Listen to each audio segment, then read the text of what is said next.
दोस्तों, मैं अख्तर खान और आप देख रहे हैं सीबीसी न्यूज राजस्थान का वागड़ पोस्ट। तो आइए चलते हैं आज की कुछ खास खबरें, कुछ खास हेडलाइन पर। सस्ते में सोना दिलाने का झांसा देकर ठगी करने वाला अंतर्राज्यीय ठग गिरोह का पर्दाफाश, 4 अभियुक्त हुए गिरफ्तार। और गामड़ी देवकी के धारणी बरवा का पुल टूटा। पनकोड़ा को जोड़ने वाला 40 साल पुराना जो पुल था वो टूट चुका है। और आगे चल के हम आपको बताएंगे कि कौन डूंगरपुर के अंदर किस पार्टी को कितना प्रतिशत वोट मिला और पहली बार लड़ने वाली बीटीपी का वोट प्रतिशत कितना रहा। और उसके साथ ही डूंगरपुर और बांसवाड़ा में कौन बनेगा जिला प्रमुख, इसके बारे में बताएंगे हम आपको आगे की खबर में।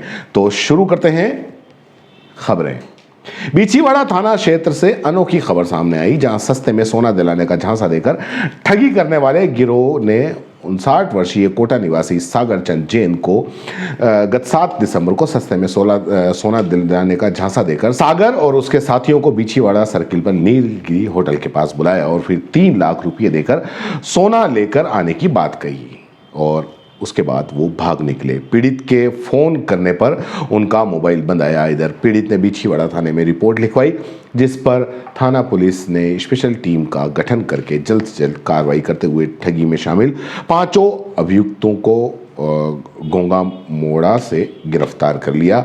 पुलिस ने 5 आरोपियों के नाम भावेश पटेल, रिजवान, सिकंदर, मोहम्मद भाई और इमरान बताए हैं।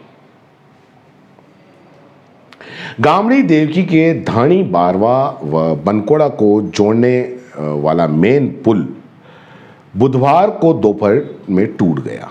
इससे गामड़ी देवकी से ढाणी बरवा बनकोड़ा का संपर्क बिल्कुल टूट गया। जानकारी के अनुसार गामड़ी देवकी से ढाणी बनकोड़ा जाने वाले मार्ग पर अखेरपुर गांव के तालाब के नाले से होकर गलियाना बांध में पानी जाता है। यहां इस नाले में ऊपर लगभग 30 से 40 साल पहले लगभग 150 मीटर लंबा पुल बनाया था। वही पुल गामड़ी देवकी को ढाणी बरवा और आगे बनकोड़ा से जोड़ता था, पर बुधवार दोपहर को यह पुल अचानक टूट जाने से यहां पर आवागमन पूरी तरह से अब बंद हो चुका है।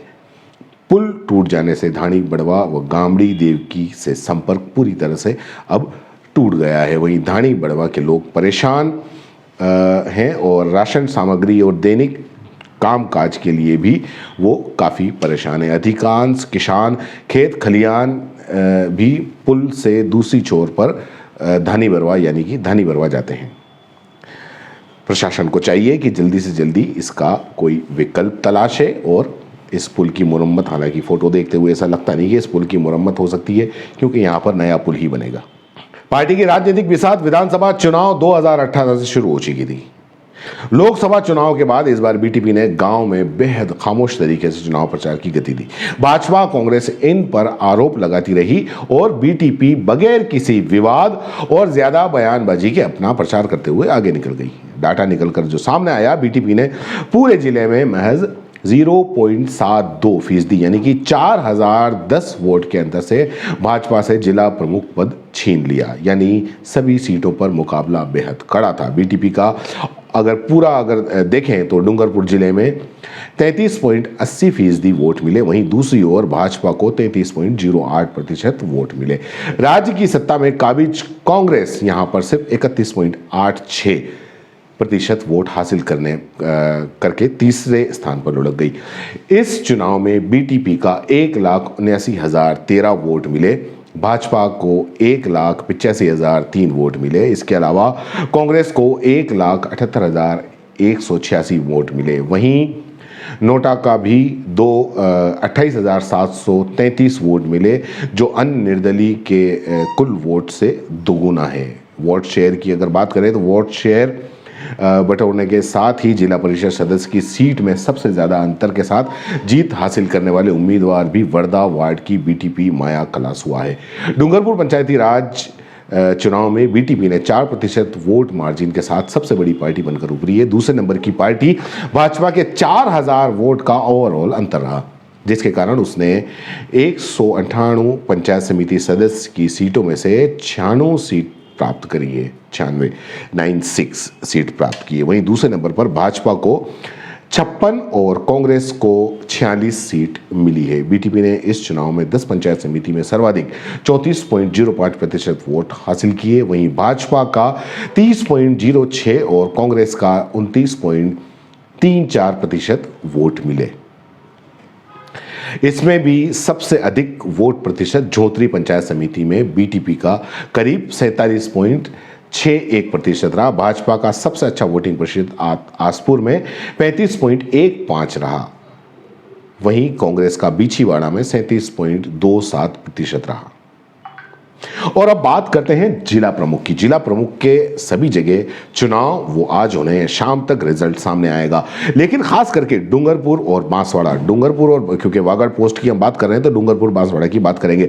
डूंगरपुर जिला परिषद और वागड़ बांसवाड़ा जिला परिषद में इस बार अभी क्या हो रहा है, तो डूंगरपुर जिला परिषद में बीटीपी में क्योंकि बीटीपी बहुमत में है और बीटीपी की पार्वती डोडा ने नामांकन दाखिल किया है। हालांकि बीच में खबर यह भी आई थी कि बीटीपी की और एक अन्य प्रत्याशी ने नामांकन दाखिल किया, लेकिन ऐसा नहीं है। किसी और ने, जो इसको भाजपा में नामांकन भरना था, उसने निर्दलीय के नाम से भर दिया। सिंबल होने के बावजूद उसने निर्दलीय भर दिया। अब उसकी क्या वजह रही उसके बारे में हम बाद में अलग से खबर के अंदर चर्चा करेंगे, लेकिन अभी हम आपको बता देते हैं कि अभी रिजल्ट सामने नहीं आया है और बीटीपी और बीजेपी के 2 प्रत्याशियों ने नामांकन भरा है, जिसमें जाहिर सी बात है कि बीटीपी का बहुमत है तो वो जीतेगी। लेकिन इसके बाद भी अगर कभी खेमेबाजी नहीं हुई या ऐसा कोई और दूसरी कोई चीज़ होती है, नहीं होती है, ये सारी जानकारी हम आपको शाम को देंगे। इधर दूसरी तरफ हम बात करें बांसवाड़ा की, बांसवाड़ा जिला परिषद की बात करें तो यहाँ 5वीं बार कांग्रेस का बोर्ड बना है और पिछले 10 सालों से बागीदोरा विधायक महेंद्र सिंह मालविया की पत्नी रेशम मालविया जिला प्रमुख हैं और इस बार भी रेशम मालविया जिला प्रमुख बनेंगी, ऐसा माना जा रहा है। हालांकि नानालाल नीनामा भी प्रबल दावेदार थे, लेकिन शायद उन्हें मना लिया गया या दबा दिया गया या जो भी है वो हम बाद में शाम को चर्चा करेंगे और शाम को ये भी बता देंगे कि कौन जिला प्रमुख बना। फिलहाल ये नाम सामने आए और इन्होंने नामांकन भरा, हमने आपको बताया। वागड़ पोस्ट में फिलहाल इतना ही, फिर हाजिर होंगे आपके सामने। जय हिंद, जय भारत। सीबीसी न्यूज राजस्थान की यह खबर आपको कैसी लगी, नीचे कमेंट करके जरूर बताएं। अगर आप YouTube पर देख रहे हैं तो सीबीसी न्यूज का चैनल सब्सक्राइब करिए, पास में दिख रहे बेल आइकन को भी दबाइए, ताकि जब भी हम आपके लिए कोई खबर, कोई जानकारी लेकर आए तो सबसे पहले आपके पास नोटिफिकेशन पहुंचे। अगर आप Facebook पर देख रहे हैं तो सीबीसी न्यूज का पेज लाइक करिए। अगर आप Instagram पर देख रहे हैं तो आप हमें फॉलो कर सकते हैं।